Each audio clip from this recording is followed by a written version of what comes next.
Et oui, je vais essayer de répondre à cette question qu'on m'a envoyé quelques fois dernièrement. Alors le plus gros événement capitaliste de l'année arrive avec Noël.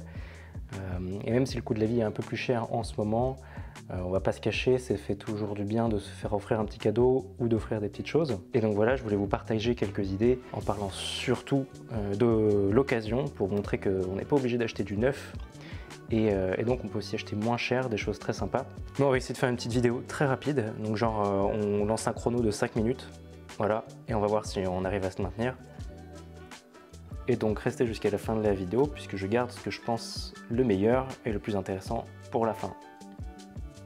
Alors déjà pour commencer, qu'est-ce qu'on peut offrir à un photographe ou qu'est-ce qu'on peut offrir en tant que photographe? J'ai envie de dire pour commencer quelque chose qui a rien à voir avec la photo. Voilà, essayez d'offrir des choses un peu originales à un photographe, c'est pas mal. On a aussi besoin de fringues par exemple, de terrain, un bon pantalon chaud, un bon pull en laine par exemple. C'est toujours agréable de se faire offrir aussi autre chose qu'un truc qui est lié directement à notre passion. Voilà, maintenant ça c'est dit. Deuxième grande famille de cadeaux, celles qui sont liées au matériel.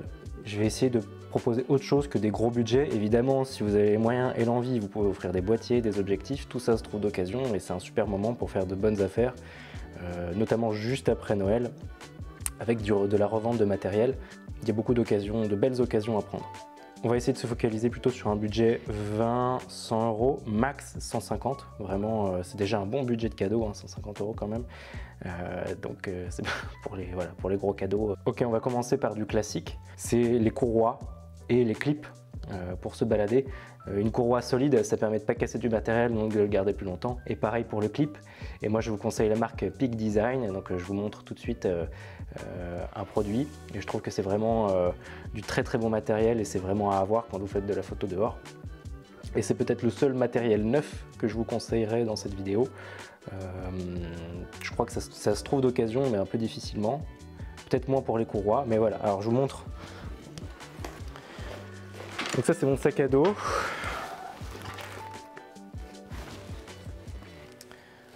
Et regardez, on peut clipper, donc ça c'est le clip Peak Design et on peut mettre tranquillement l'appareil dans le sac et se balader avec, ça tient super bien. On peut même le sécuriser et ça tient très bien, j'ai jamais eu de soucis. Donc voilà, c'est vraiment à avoir je pense pour les photographes qui font de la photo en extérieur, notamment en randonnée et qui ne veulent pas forcément avoir toujours sur leur cou le poids de l'appareil. Deuxièmement, je vous conseille aussi le petit GorillaPod de Joby.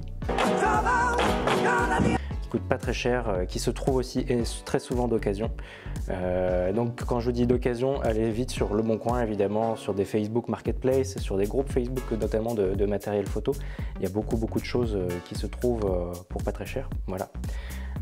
Et donc je vous mets une image par-dessus du GorillaPod et donc ça je l'utilise partout. Vous pouvez l'accrocher à un arbre, vous pouvez faire du time-lapse un peu n'importe quand de nuit. Et même si j'ai toujours un grand trépied solide, et ben celui-là il me permet de faire tout ce que je peux pas faire avec l'autre et de l'emporter notamment en randonnée quand le sac est déjà lourd. Donc voilà, petit conseil.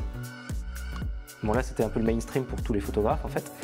Mais j'ai envie de vous conseiller des trucs un petit peu plus orientés nature et pour la photo de paysage et de l'animalier. Et je vais commencer avec un enregistreur son. Donc ça c'est le Zoom H6 par exemple. Et donc ça permet d'enregistrer sur carte SD avec un très bon rendu les sons d'ambiance. Donc si vous faites de la vidéo c'est génial, ou même si vous aimez enregistrer des sons de dehors. Et pareil, ça se trouve très facilement d'occasion. Il y en a plein sur Le Bon Coin en ce moment, j'ai regardé avant de faire la vidéo. Donc foncez. C'est un microphone, vous pouvez même faire des podcasts avec, c'est super. Moi c'est le Zoom H6, mais il y en a plein. Il y a le H4n, il y a le H1n qui se trouvent pour des prix assez raisonnables sur internet. Ça coûte pas très cher et pour les photographes qui font de la photo dehors, achetez-leur des cartes. Hop, on fait de la pub pour IGN. Achetez-leur des cartes IGN, ça coûte 15-20 euros.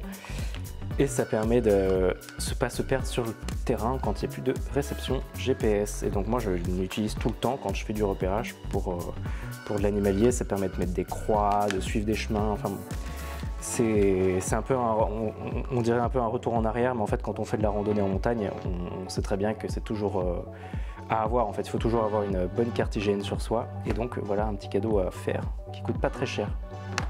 On continue. On continue avec un cadeau qui est peut-être classique pour les photographes animaliers, mais que j'ai pas encore vu dans les vidéos d'autres personnes. C'est le piège photo. Voilà, un piège photo. Alors ça commence, il y en a à 50 €. Ici, ça coûte un petit peu plus cher. C'est un Pool Life Pro. Moi, j'ai une petite réduction chez eux que vous retrouverez en description dans mon matériel. Ça se trouve aussi d'occasion. Allez voir sur le Bon Coin. Et donc pour terminer cette partie plus pour le matériel pour les photographes animaliers, on continue avec des petits guides. Voilà, vous en avez plein sur la salamandre, c'est génial. C'est les petits guides nature. Et là, le guide des tracés indices que j'utilise moi très souvent sur le terrain. Il n'est pas lourd, il est beau, c'est pas mal pour apprendre en fait. Et donc enfin, ce qui pour moi me paraît le plus intéressant en fait, c'est de soutenir les artistes et les professionnels qu'apprécie la personne à qui vous allez faire le cadeau. Alors on va arriver au plafond du budget pour les tirages d'art haut de gamme, enfin les tirages d'art disons en fine art, parce que les plus belles impressions coûtent un petit peu d'argent avec l'encadrement, etc. Mais parfois vous avez des éditions qui sont pas très chères et des éditions open que vous pouvez trouver pour beaucoup moins cher. Et donc là par exemple, c'est un cadeau de Steve. Donc Steve que vous connaissez normalement si vous me suivez sur les réseaux. Et donc c'est toujours très chouette d'avoir un beau tableau ici. Il m'avait envoyé son beau renard et donc c'était un super cadeau. Voilà, toujours très sympa à offrir. Pour moins cher, vous pouvez aussi prendre des calendriers photos. Énormément de photographes font des calendriers avec leurs images. Et en général ça coûte pas très cher. Vous avez aussi des cartes postales. Et enfin, et ce qui pour moi est un des plus beaux cadeaux de Noël pour un photographe animalier, entre autres, c'est les livres photos. C'est les livres photos. Donc là, j'en ai 3 à vous montrer, qui sont un petit peu classiques. Par exemple, Vincent Munier. Je ne vais pas le présenter, tout le monde le connaît. Donc, tous ces livres sont incroyables. Et donc ça, c'est un cadeau super facile à faire et qui coûte pas forcément très cher en fonction du livre que vous achetez. Ça peut aller cher, mais voilà, ça reste des prix raisonnables. Donc Vincent Munier, La Panthère des Neiges, entre autres.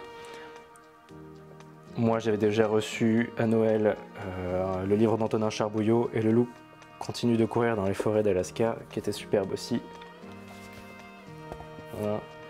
C'est toujours des très jolis cadeaux à faire. Les livres photos sont toujours des très beaux cadeaux à faire. Voilà. Vraiment. Ou encore Adrien Favre, Le temps des forêts.